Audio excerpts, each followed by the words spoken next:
Hi, I'm here to share my two favorite things about Jane Eyre. And I absolutely loved reading this book. It's no secret that I love Jane Eyre and I love the character of Jane Eyre.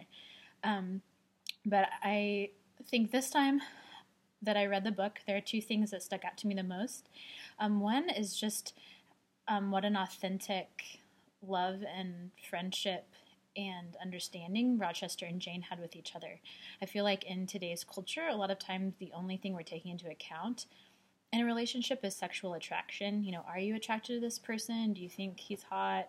Or even like, do you like his personality? Things like that. Whereas with Rochester and Jane, they truly understood each other. So almost from the very beginning, Rochester got Jane. He saw past things like her caste and her poverty and how alone she was, and saw that she was a strong person. She was a very good person. She was kind of like an equal with him. Like he recognized that within her, and he affirmed it too.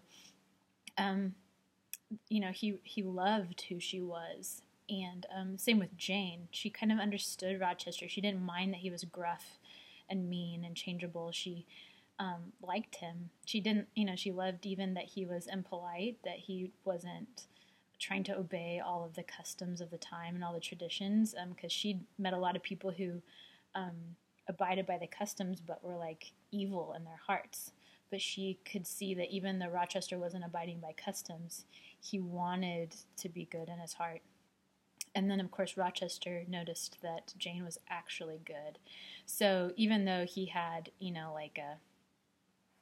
the other woman, I'm forgetting her name right now,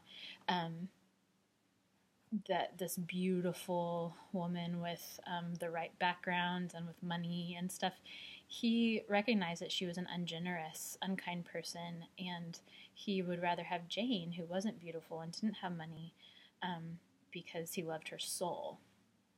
And I think that's a really, really integral part of a relationship, and I think they are a good example for anybody who's trying to decide who they're going to marry, and trying to find someone whose soul you love and you want to be a part of to the end of your life.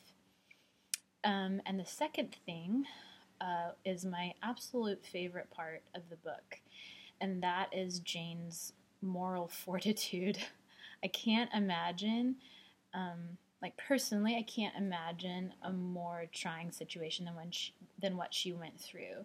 When there's a man that she genuinely loves, he's the first person to actually love her, and then for something to come between them, and the only thing that stands in the way is a law from God that nobody else really cares about except for God and Jane.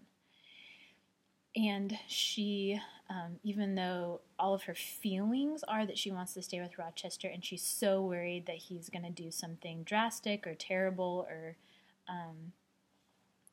start doing wicked things again, she does what's right.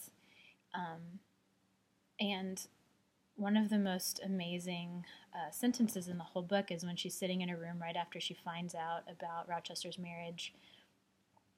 And she says, she kind of feels in her heart what God's asking her to do. And she says, I wanted to be weak so that I wouldn't have to suffer. And I totally resonated with that feeling of like knowing what's right, but like just thinking like, I'm too weak for that. I can't do that. I want to be weak instead of being strong and doing what's right.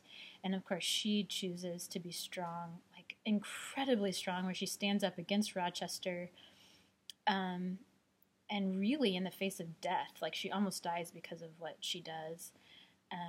And then God carries her through, and she gets so much encouragement and strength from God, through her prayers, and then through the encouragement of other people and God does in her life. And I was just blown away by this story of a woman resisting temptation, actually.